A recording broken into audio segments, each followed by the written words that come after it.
Bem, gente, primeiro, antes de tudo, bom dia, né? Eu estava escrevendo aqui no nosso grupo sobre um assunto que eu achei muito interessante. E só que eu ia escrever, né, para todo mundo ler, mas aí, conversando, o Rafa falou assim: Doutor Léo, por que, é que você não faz um vídeo? Eu nunca fiz um vídeo desse, né? Então, assim, para mim já começou sendo um desafio. Mas vamos lá, eu vou tentar passar o assunto. Espero que dê para todo mundo entender. É um assunto não é nem tão complexo, mas ele é mais assim, um pouco extenso. Então, qual é o assunto? É sobre a origem das escrituras sagradas, né? Sobre a Bíblia. Mas no caso, eu me concentrei mais no Novo Testamento. Foi o que deu tempo assim de eu ler mais a respeito, né? E assim, é mais fácil de encontrar também referências sobre o assunto. Mas, assim, vou falar da Bíblia como um todo, mas mais ligado na questão do Novo Testamento. Então é o seguinte, eu já tive essa dúvida, eu acho que muita gente talvez até tenha aí no grupo, né? É tipo assim, como é que a gente sabe que a Bíblia que nós temos em mãos, que ela é realmente a palavra de Deus? Como é que a gente sabe que é o que está escrito ali de verdade o que estava escrito nos originais, né? O que Paulo escreveu, o que Pedro escreveu nas cartas, né? Desculpa, o que foi escrito nos Evangelhos, Apocalipse, enfim, todo o Novo Testamento. Eu estou falando do Novo, né? Tem, claro que tem o Velho também, mas nós vamos nos concentrar no Novo Testamento.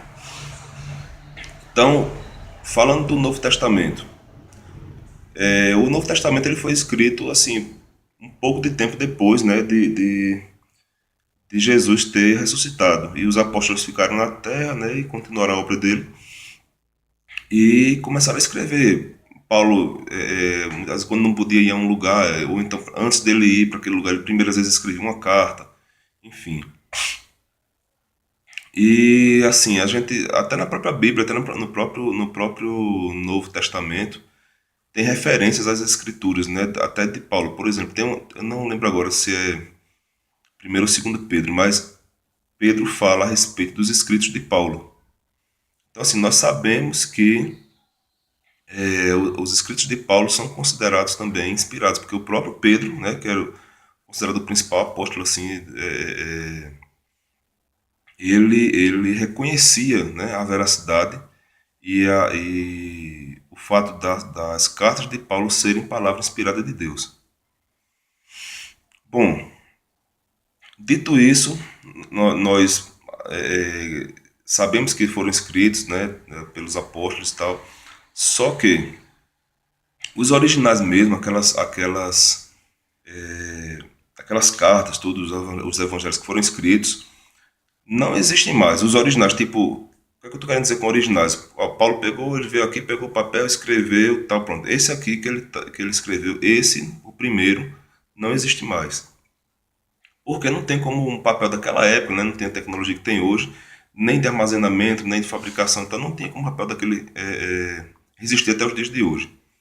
Então o que é que foi feito? As igrejas cristãs, elas tinham cópias, elas faziam cópias perfeitas e distribuíam aquelas cartas. Vamos dizer que Paulo fez carta aos Tessalonicenses, mas só que ele fez para os Tessalonicenses, mas as cartas, assim como elas servem para nós hoje também, para a nossa edificação, elas também serviam, né, na época também para as outras igrejas, Filipenses, Romanos, Colossenses, enfim, né? Então todo mundo queria ter aquele escrito de Paulo porque era a palavra de Deus, era uma palavra de exortação, era palavra para incentivar a fé das pessoas, dos irmãos, né? Enfim, palavra de ensino. Bom, então dito isso, a gente sabe que existiam cópias, e eram cópias fiéis. O pessoal, eles copiavam muito para ter uma distribuição grande, né? Para os cristãos terem acesso. E foi tido todo um cuidado pelos aqueles primeiros cristãos para que pudessem preservar, né, o original de forma correta, né? que não tivesse deturpação nenhuma. Inclusive, os próprios pais da igreja, né, aquele pessoal, os teólogos antigos como Agostinho, Ambrósio, né, Irineu, Tertuliano, né, então eles citavam essas escrituras. Né, eles citaram as cartas de Paulo, os evangelhos. Então, nós sabemos que eles são daquela época. Por vários, não só pela nossa fé, porque também pela fé nós cremos que o Espírito Santo ele se encarregou, ele mesmo, de preservar as escrituras, para que chegasse até os nossos dias e nós pudéssemos ler, né, e entender e saber qual a perfeita e boa vontade do Senhor para a nossa vida. Né? Bem, só que aconteceu o quê? Com o passar do tempo, né, a Igreja Católica ela começou a proibir o ensino da Bíblia para as pessoas em geral, né? Só os teólogos, os clérigos, né, que podiam ter acesso. E naquela época da Reforma Protestante, né, quando Martinho Lutero se insurgiu contra isso, tudo isso, né, contra as indulgências, contra essa questão das pessoas não poderem ler a Bíblia, porque até a traduzir a Bíblia para o alemão ele traduziu, né? Mas Martin Lutero ele traduziu a Bíblia para o alemão a partir de que texto da Bíblia, né? Porque na Igreja Católica existe até hoje, né, uma versão das Escrituras chamada Vulgata, a Vulgata Latina. Como o latim era a língua, vamos dizer, universal da época, principalmente entre os eruditos, né, entre os clérigos, enfim, então eles procuravam escrever tudo em latim, né? E a Bíblia não foi diferente. Então fizeram uma versão em latim. Se eu não me engano, foi Jerônimo que fez. Essa foi encomendado pelo Papa e Jerônimo que fez essa tradução para o latim a partir se eu não me engano, foi da Septuaginta, que é a versão grega do Velho Testamento, e pegou as versões gregas também do Novo, né? E fizeram a Septuaginta. Então, acontece que, na época de Paulo, dos apóstolos, a língua universal não era o latim, era o grego. Era como se fosse o inglês de hoje. Então, o Novo Testamento ele foi completamente escrito em grego. Até para facilitar, né? Porque já que era a língua universal, todo mundo podia ter acesso e podia entender. Todo mundo, entre aspas, né? Pelo menos as pessoas mais esclarecidas. E teriam condições de passar para as outras. Então, esse texto grego, ele foi preservado da forma que eu falei. Foi muito copiado, né? A própria Igreja Católica também preservou. Tinha os monges copistas, que a profissão deles era só fazer isso. Eles passavam o dia inteiro, a vida praticamente toda, copiando textos. Não só os textos sagrados, né? Como também os textos clássicos daquela época de Platão, de Aristóteles, enfim. Então, o texto grego foi preservado. Principalmente considerados os melhores, as melhores cópias, elas ficaram no Império Romano do Oriente. Na capital da época ela chamava-se Constantinopla. Hoje hoje é Istambul, na Turquia, né? Mas na época chamava-se Constantinopla em homenagem a Constantino. E lá eles tinham os caras mais assim preparados, eruditos, né, em grego. E eles tinham assim milhares de textos do Novo Testamento. Muitos tinham partes e muitos tinham o Novo Testamento completo. Então, quando os turcos tomaram a cidade de Constantinopla, né, e ali eles iam matar os cristãos, destruir tudo. Então, o que aconteceu? Esses eruditos eles fugiram para toda a Europa e se espalharam, né? De repente, eu não sei dizer ao certo assim quais países que eles foram, mas provavelmente os mais desenvolvidos, né, como Roma, né, na Itália, Alemanha, Inglaterra, França, né? Então, assim, eles levaram esses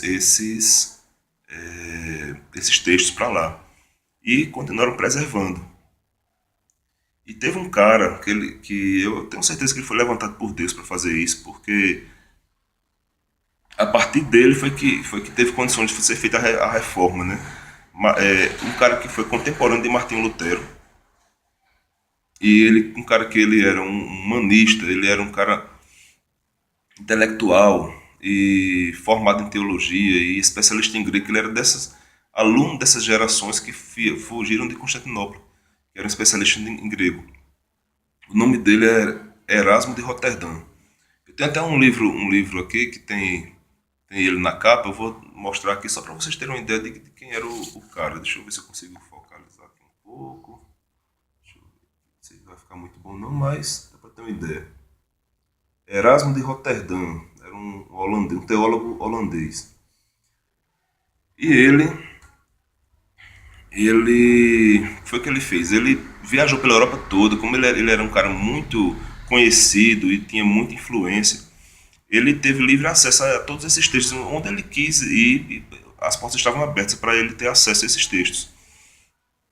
Então ele pegou vários textos, né, e os melhores textos assim que vieram do Oriente, e ele fez uma compilação. Ele compilou, ele pegou, viu tudo que estava de mais correto assim escrito, como ele era especialista em grego, e ele fez essa versão do Novo Testamento, que realmente era a original. É, e ele editou, né, fez a edição e começou a distribuir. Uma coisa que facilitou muito foi que já nessa época já existia a imprensa. Gutenberg, acredito que menos de 100 anos antes, talvez uns 60 anos antes, 50, Gutenberg, um alemão também, ele tinha inventado a imprensa. Na realidade, ele não inventou, ele melhorou, que a imprensa realmente foi inventada na China. Mas ele, assim, aperfeiçoou de uma forma tal que nessa época começou a ficar bem fácil, assim, distribuir, porque antes não tinha como você fazer muita cópia, o pessoal tem que copiar à mão, né? Então era muito demorado. A partir da imprensa, quando o Erasmo ele fez o seu Novo Testamento grego, então começou a ser muito fácil distribuir. Então muita gente começou a ter acesso do Novo Testamento de Erasmo, né? Inclusive, Martinho Lutero, ele traduziu a Bíblia para o alemão a partir desse texto de Erasmo. Pelo menos o Novo Testamento, né, foi a partir desse. Fica claro que eu não estou falando do Antigo Testamento, né, nós estamos falando do Novo. Então, Lutero traduziu o Novo Testamento a partir do Novo Testamento de Erasmo. Se não fosse esse Novo Testamento de Erasmo, Lutero não teria conseguido traduzir para o alemão e fazer aquela revolução que foi feita, né? E também, se não fosse a imprensa, também Lutero não teria conseguido difundir as ideias dele durante a reforma, né? Não só Lutero, como posteriormente os outros, o próprio Calvino, né? Não teria conseguido fazer a reforma como foi feita. Então, o que é que acontece? O nome desse texto de Erasmo, ele é chamado de texto recebido, que em latim fica textus receptus. Então, esse textus receptus, ele é a base das nossas Bíblias protestantes, que nós temos em mãos, a maioria, né? A maioria que eu digo por quê?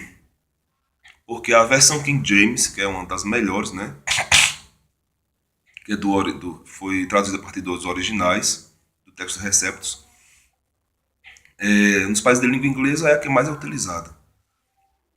E nos países de língua portuguesa é a Almeida. Então a Almeida Revista Corrigida e a Almeida é a Almeida Corrigida Fiel. Chama Almeida Corrigida Fiel porque ela é fiel realmente ao texto original. Ela seguiu realmente o texto receptus. Ou seja, ela não pega a ideia de uma frase, por exemplo, você vai ler aquela frase em grego e aí você entende o que ela quer dizer e aí você bota o sentido dela em português.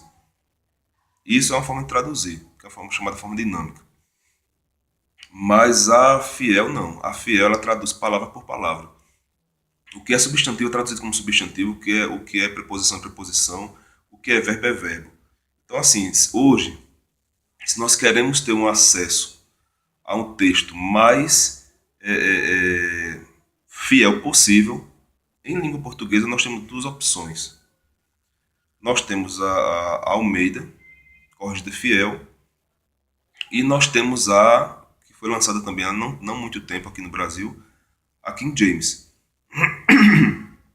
Apesar de que eu fiquei sabendo que a King James ela é atualizada, não é a King James original, é chamada King James atualizada. Eu não sei até que ponto, se teve alguma alteração, enfim. Então, aí nós temos também as versões Almeida atualizada, né, revista atualizada, que não é a partir do Textus Receptus, é a partir de um texto crítico. Então, assim, a tradução ela não foi feita tão fiel. Então, é isso que nós temos que ter cuidado, porque acontece que tem umas passagens nela, até na corrigida também tem, porque tem as principais versões da Almeida são revista corrigida, Almeida atualizada e corrigida fiel. Então, até na revista corrigida, que ela é muito mais próxima da fiel, mas ainda tem umas corrupçõezinhas, sabe? É tipo, em algumas passagens onde fala o nome de Cristo, ou Jesus, ou então Cristo, aí não fala Cristo, fala o Senhor. Então, assim, segundo as pessoas que defendem a tradução fiel, isso essa corrupção, né, no texto, ela traz um certo enfraquecimento da doutrina. Porque onde estaria escrito Jesus, aí a pessoa bota o Senhor, fica um sentido meio vago, você não sabe se está falando de Jesus, se é de Deus, entendeu? Fica, onde tem Cristo, aí eles não colocam, coloca outra coisa, em nome do Senhor. Porque Cristo tem um significado, né? O Cristo, né? Que é o cordeiro que seria imolado pelos nossos pecados. Aí quando você bota apenas o Senhor, aí fica uma coisa meio. Às vezes tem o Senhor Jesus Cristo, eles botam só o Senhor. Enfim. Claro que eu não estou dizendo aqui que é inviável você ler uma mídia atualizada, não, mas assim, nós temos que ter cuidado, sabe? Até porque isso são traduções. Tradução, ela nunca vai ser perfeita. Então, o que é realmente considerado inspirado é o quê? São os textos originais. Qualquer tradução ela pode trazer alguma imperfeiçãozinha e tal, até porque o idioma original ele é mais rico. E às vezes para passar para o nosso idioma, para a gente poder entender, aí perde-se um pouco da riqueza de detalhes, né, do texto original. Então, assim, só para vocês terem uma ideia, né, do que significa traduções da Bíblia. Então, eu falei da Fiel, eu não tenho, infelizmente, eu não tenho aqui uma versão nem da Fiel e nem da revista e corrigida. Eu tenho uma da atualizada, eu vou pegar aqui só para vocês, só para ilustrar um pouquinho. É bom também frisar o seguinte, que essa Bíblia aqui chama-se Bíblia de Genebra. Essa Bíblia ela tem como base a tradução João Ferreira de Almeida,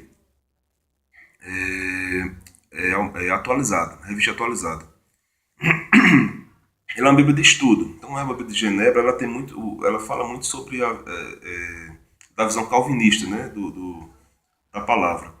Mas isso aí o estudo é que é calvinista, mas a versão de tradução é Almeida atualizada.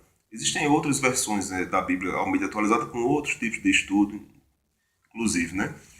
Essa outra Bíblia que eu tenho aqui, ela foi uma até que eu ganhei de presente. Ela é a NVI. O nome já saiu da frente, né, praticamente, mas é uma que, inclusive, eu estou até considerando assim meio heresia esses assuntos hoje em dia, que é Batalha Espiritual e Vitória Financeira, né? Que tipo fala de teologia da prosperidade. Da editora Central Gospel, é uma NVI, que é a nova versão internacional. Já não é baseada no texto dos receptos, e sim no texto crítico, que é outro texto. Depois eu posso falar melhor a respeito, porque é mais complicado estar falando desse texto. Tem também essa aqui, ó, eu tenho também aqui uma que é brochura, em brochura, nova tradução da linguagem de hoje. Também é uma tradução que é boa assim para quem está iniciando, aprendendo, ou então quem não tem muita facilidade com o texto bíblico, os primeiros contatos. Mas é uma tradução que ela no afã, né, de fazer mais fácil o entendimento, ela acaba mudando um pouco o sentido de alguns trechos. Aí realmente fica complicado, né, para vocês fazer um estudo de uma doutrina em cima de uma Bíblia como essa. Tem também, essa daqui é uma Bíblia católica, chama Bíblia de Jerusalém. Ela é uma tradução boa, a tradução de uma versão em francês, que foi feita na Europa, né, na França. É uma tradução boa. E só para completar o que o que eu estava falando, né? Como eu falei muito da Almeida, a Almeida ela foi traduzida por um pastor português que na realidade ele era um pastor reformado. Ele estudou na Holanda, então ele tem toda aquela linha de reforma, né? Da Igreja Reformada da Holanda. Só que ele não traduziu essa Bíblia em Portugal. Até porque se ele fosse fazer isso naquela época, eu acho que a galera tinha matado ele na Inquisição, queimado na fogueira. Então ele fez isso nas possessões holandesas, no Sudeste Asiático. Ali perto, eu não lembro exatamente o país, mas perto ali de Coreia, né, Filipinas, por ali. E a Holanda tinha as Companhia das Índias Orientais, né, que era uma companhia de navegação na época, e ela tem em suas possessões também colônias, né, no Sudeste Asiático. E ele sendo pastor lá, ele resolveu, a partir ele conseguiu os textos, né, o Novo Testamento, o chamado do Textus Receptus, e ele traduziu a Bíblia quase toda. Infelizmente ele faleceu antes de terminar, mas os seus colegas, tal, eles terminaram a tradução da Bíblia. E é essa tradução fiel à original que nós temos em mãos hoje no Brasil, que é a melhor, eu estou falando justamente da corrigida fiel, que é a melhor versão em língua portuguesa. Pois é, gente, é basicamente isso aí que eu queria explicar. É muita informação, assim, eu também fiz o vídeo assim meio de improviso, né? Mas espero que contribua assim para vocês entenderem, se vocês quiserem pesquisar mais também, assim, é mais, como é que eu posso falar assim, um incentivo, né? Você começa, eu comecei o assunto e tal, claro que é mais profundo do que isso. Existem mais traduções, né, também que podem ser estudadas, e é bom a gente até ter várias Bíblias assim. Só que nós temos que saber, quando a gente tiver dúvida, qual o texto que a gente deve se ater, né? Pois é, espero que vocês tenham gostado. Um grande abraço, fique na paz.